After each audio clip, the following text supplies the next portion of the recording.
শ্বশুর বাড়িতে আমার নামে সালিশ বসেছে আজ। ড্রয়িং রুমের এক পাশে সোফায় আমার শ্বশুর আর শাশুড়ি বসে আছেন, অন্য পাশে আমার বড় ভাসুর ও যা বসে আছেন।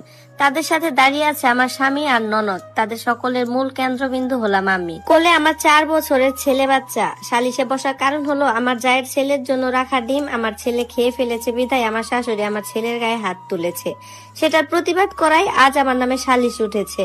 আমার বাবা মাকে একটু আগে ফোন করে আসতে বলা হয়েছে, ইতিমধ্যে তারাও এসে পড়েছেন। মা এসে আমার গালে একটা থাপ্পড় দিয়ে বসে। আমার গালে হঠাৎ থাপ্পড় দেওয়াতে আমার ছেলেটা ভয়ে আমাকে জাপটে ধরে আমার বুকে মুখ লুকায়। মার আগে ফুসতে ফুসতে বলে, এই শিক্ষা বাড়িতে কিভাবে মানিয়ে চলতে হয় এটা কি ভুলে গেছো? ছোটবেলা থেকে নিজের বোনের সাথে হিংসা করে আসছো, আর এখন নিজের ছেলের সাথে তোমার বোনের ছেলের হিংসা সম্পর্ক তৈরি করছো। আমার বড় যা সম্পর্কে আমার শুধু যা নয়, আমার আপন বড় বোন। আমি সাইরা, আমার বড় বোন সাইমা। আমার বড় বোনের গায়ের রং ফর্সা, আমার গায়ের রংটা একটু চাপা। সুন্দর হওয়ার কারণে ছোটবেলা থেকে বাবা মায়ের আদরে বড় হয়েছে আমার বড় বোন। এমন কোনো আবদার নেই যেটা বাবা মা পূরণ করেননি। আর এইদিকে আমার গায়ের রংটা চাপা হওয়ার কারণে ছোটবেলা থেকে আমার বাবা মায়ের অবহেলার শিকার হতে হয়েছে আমাকে। বিয়ের পর শ্বশুর বাড়িতে তাই হয়ে এসেছে। সংসারের সমস্ত কাজ আমাকে একা করতে হতো। কাপড় কাচা থেকে শুরু করে রান্না বান্না সবকিছু আমি একা হাতেই সামলাতাম। আমার শাশুড়ির ধারণা আমার বোন রান্না করলে আগুনের তাপে তার ফর্সা গায়ের রং চাপা হয়ে যাবে। আর আমার স্বামীর সাথে আমার বড় বোনের প্রেমের সম্পর্ক ছিল। পরিবার থেকে তাদের বিয়েও ঠিক হয়েছিল, কিন্তু বিয়ের দিন আমার বোন পালিয়ে গিয়ে আমার বড় ভাসুরকে বিয়ে করে। দুই পরিবারের সম্মান বাঁচাতে আমার আর ফারহানের বিয়ে দেওয়া হয়। আমার বড় বোন পালিয়ে যাওয়ার পরও তাদেরকে মেনে নেওয়া হয়েছিল, কিন্তু ফারহান সেটা সহ্য করতে পারেনি। বিয়ের রাতে শারীরিক নির্যাতন করে আমার উপর। প্রতিদিন রাতে মদ খেয়ে এসে মারধর করে। এভাবেই চলতে থাকে আমাদের সংসার।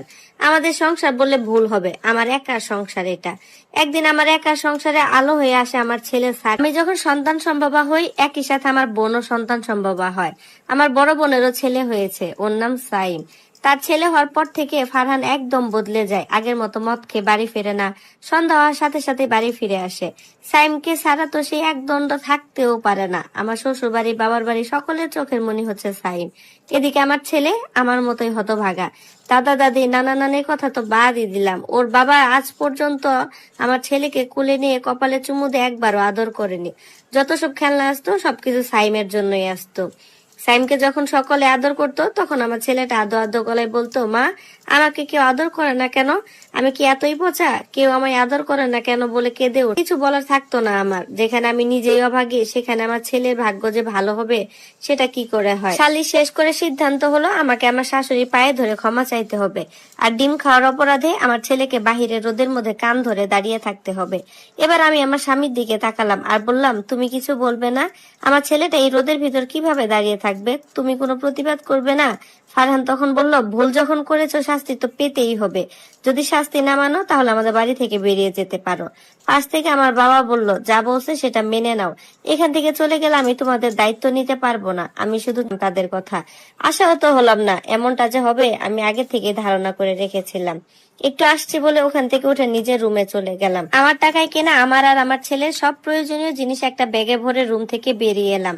আমাকে ব্যাগ হাতে আসতে দেখে সকলে তো অবাকের চরম সীমানায়। কেউ ধারণাই করতে পারেনি যে আমি এমনটা করব। সকলে অবাক দৃষ্টিতে তাকিয়ে আছে আমার দিকে।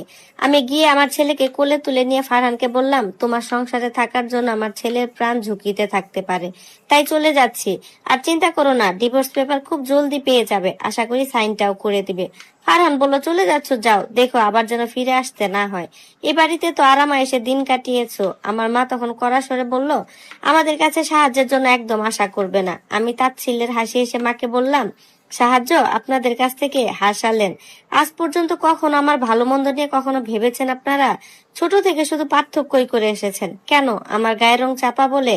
ফারহানের দিকে তাকিয়ে বললাম, কি বললে? তোমাদের বাড়িতে আরামা এসে থেকেছি, ভোর থেকে রাত পর্যন্ত গাধার মতো খেটেছি, আর এটাকে আরামা এসে থাকা বলে না। বিয়ের পরের দিন থেকে বাসার সব কাজ আমাকে একা করতে হতো, সকলের কাপড় চোপড় একা কাচতে হতো। আমার বোনের মতো আমিও তো নতুন বউ ছিলাম, তাই না? তারপরও আমাকে দিয়ে সব কাজ করিয়েছো তোমরা। অথচ দেখো, বিয়ের এত দিন পর্যন্ত আপুকে একটা কাজ করতে হয়নি।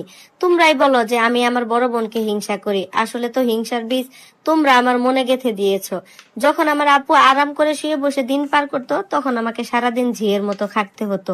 আপু যখন ভুল করে মায়ের স্বর্ণের কানের দুল ভেঙে ফেলেছিল মা তখন কিছুই বলেনি, অথচ আমার হাত থেকে একটা কাচের গ্লাস ভেঙে পড়ে গিয়েছিল তখন তিনি আমাকে কম কথায় শোনায়নি, সাথে আমার গায়ে হাত তুলতেও দ্বিধা করেননি উনি। আপু যখন গর্ভবতী ছিল তাকে বিছানা থেকে নামতে পর্যন্ত দাওনি, সাথে ভালো খাবার ফলমূল সবকিছু দিয়েছো। আর আমার বেলায় গর্ভবতী অবস্থায় সব কাজ করতে হয়েছে আমাকে, আর ফলমূল তো দূরের কথা, পেট ভরে কখনো খেতে পর্যন্ত দাওনি।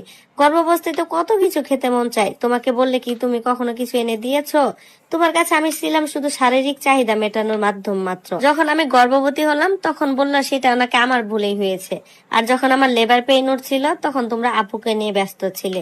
সেবারের মতো বেঁচে ফিরেছিলাম আমি আর আমার সন্তান। হসপিটালে আপুকে রাখা হয়েছিল একটা ভালো কেবিনে, আর আমি ছিলাম পাবলিক ওয়ার্ডে। বাচ্চা হওয়ার পর তোমরা সকলে আপুর বাচ্চাকে নিয়ে কত সুন্দর আল্লাহ আদর করতে, আর এদিকে একই হসপিটালে হওয়া সত্ত্বেও কেউ আমার বাচ্চাকে একটিবার দেখতেও